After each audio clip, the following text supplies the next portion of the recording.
Hey guys, welcome back to the Full Show. Of course, I am Foolish Phil. News broke over the weekend when, I'm watching all kinds of basketball and didn't have lots of free time. Michigan has their new head coach, Dusty May of Florida Atlantic. This was an interesting twist because there were no superstar, big-name coaches out there this cycle. You had a whole bunch of mid-major-ish coaches that have had various levels of success. And it was kind of like, well, which ones were going to be the top choice? Which ones were going to pick which school? Obviously, the big three schools in the search, West Virginia, Louisville, and Michigan. And it was interesting because even Saturday afternoon, it was broken by one of my Michigan sports email chains I get saying, oh, Michigan lost out on Dusty May. He's going to head to Louisville. I'm like, okay, well, such is life, not surprising. Louisville being I would say a powerhouse of basketball, at least with Patino and, I can see him in my mind too, but another really, he was there for a long time. Crane, I'm going to miss that name. But they've been really good at basketball for a while. And, they've been down for what it is. But, they're a basketball school. They're not a football school. So I'm like, okay, makes sense. Go to Louisville. They'll probably pay more. But then that night, it broke that Michigan signed Dusty May away. And I don't know what to really think about this. So just laying out some thoughts here. I think, again, there was no big name. You're not going to be like, oh, man, that's a home run hire. One positive about this is you have someone who has coached college basketball, not unlike Juwan Howard.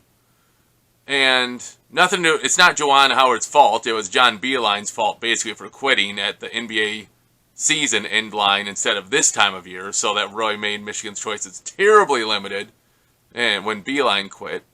But Juwan Howard, no college experience whatsoever. Well, Dusty May, he has been an assistant, a grad assistant at Indiana and other schools, has worked his way up. And, he's done well. He's been well regarded for many years. Juwan Howard was too, but that was NBA regarded. And so you could see a pattern of success where Dusty May went. And then, of course, he went to Florida Atlantic. And they were a nothing school. And he put them on the map. And obviously, we know last year he had a streak where they went to the Final Four. Came within like one basket of going to the final. They lost to San Diego State, I believe it was.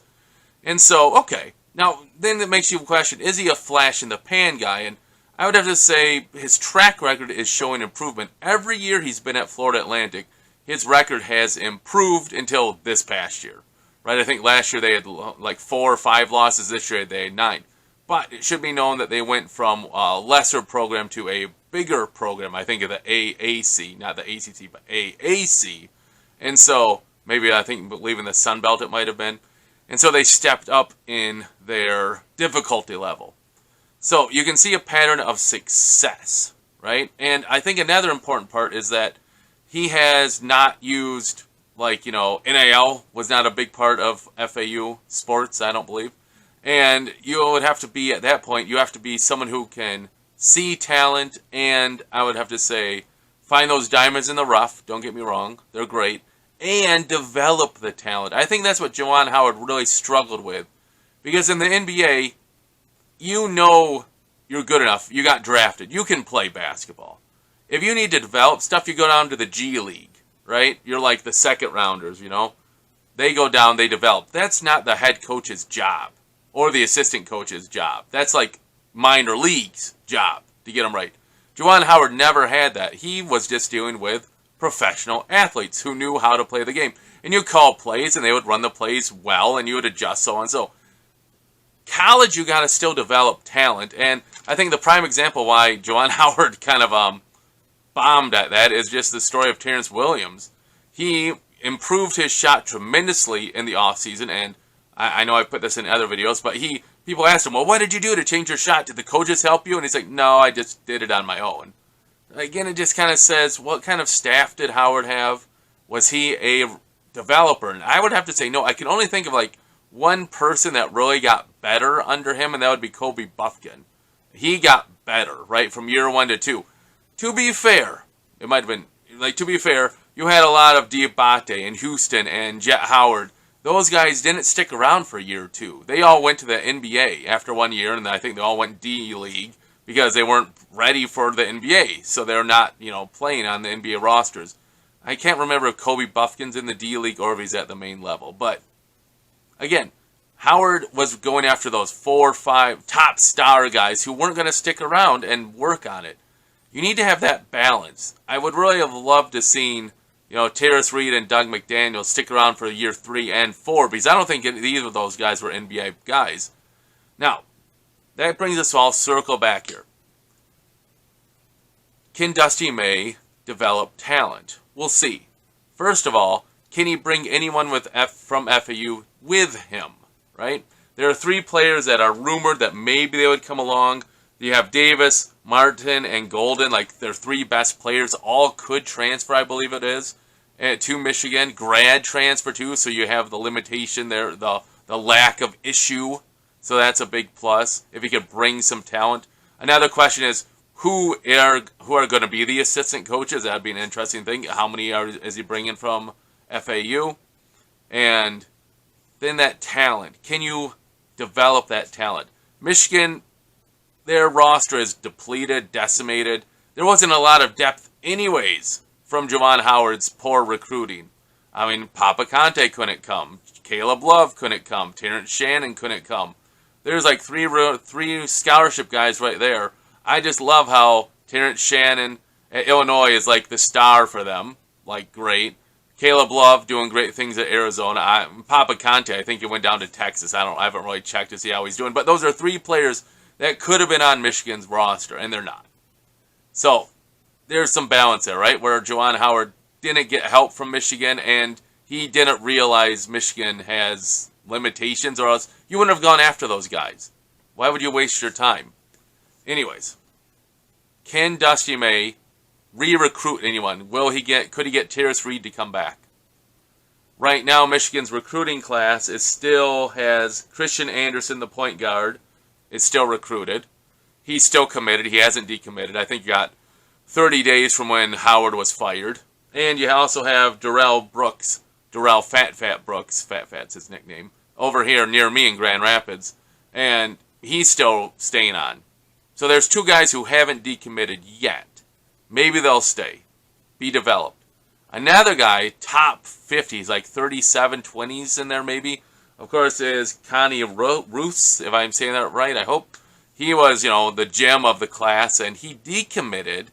But an interesting thing I was reading is that there have been no crystal balls about where he's going to go. Like the insiders aren't saying, oh, he's going to go to Duke or he's going to go Kansas, whatever, right? So maybe he's in limbo. He's out there. But maybe Michigan could re-recruit him. I don't know. So that'd be nice if you could get him back. It'd be great to get at least Anderson and Brooks back. Hopefully they stick around. Maybe you can get Connie back. Connie Roos back. So May's going to have a tough job recruiting for a little bit. Because this team was terrible. I mean, 8-24. What are you going to do? That brings me to another point. What pressure? There's a lot less pressure on him at Michigan than Louisville. For one, Michigan is a football school. Overall, they're a football school.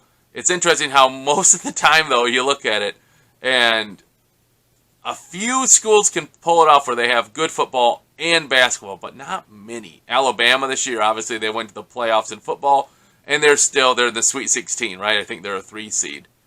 You don't have a lot of schools that are good at both sports.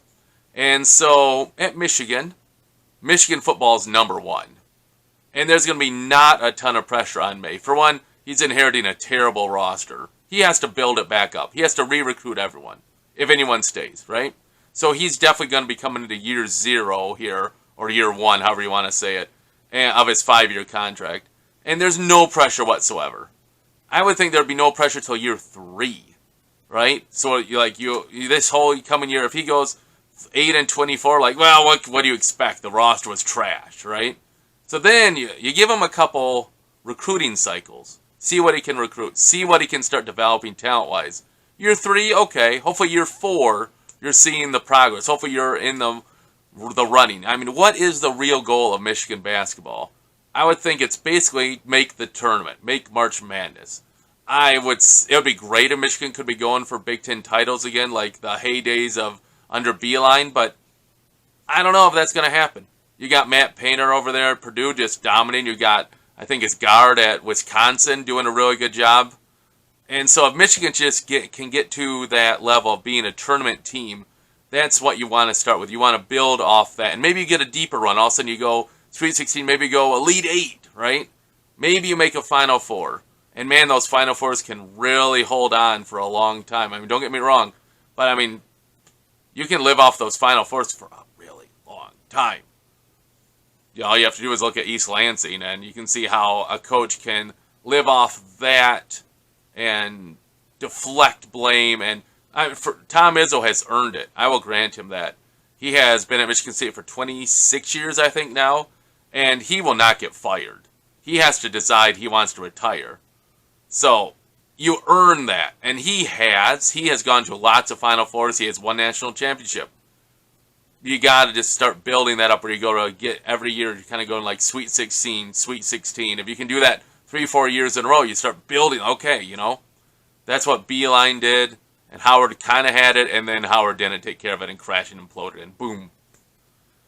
So do I think Dusty May has the potential to be, for better terms, a Beilein-esque coach? Yes. I don't see him as being a coach who's going to do things the wrong way. I think he has the talent, the ability to identify talent and develop talent, and that's what you need at Michigan, because Michigan's not going to be doing the NIL game, right? I know there was rumors that, Michigan's supposedly going to change their NIL rules or their admission rules for basketball. Nah, Michigan's not going to do that at all. Not at all. I would be shocked if they do that. That is just Michigan. No, I have no way Michigan's changing their academics standards for basketball. If they were going to do it, why didn't they do it for Juwan Howard, the favorite son who came back to Michigan, right? Why wouldn't they help him with Terrence Shannon, Papa Conte, and such? So I don't believe that for a second. Sorry if you can hear my cat meowing. He wants to go outside. Hey guys, I like the hire. It seems promising. Time will tell. If you guys have any thoughts, put them in the box below. I'll try to respond as I'm able to. Thanks again so much for watching. As always, go blue.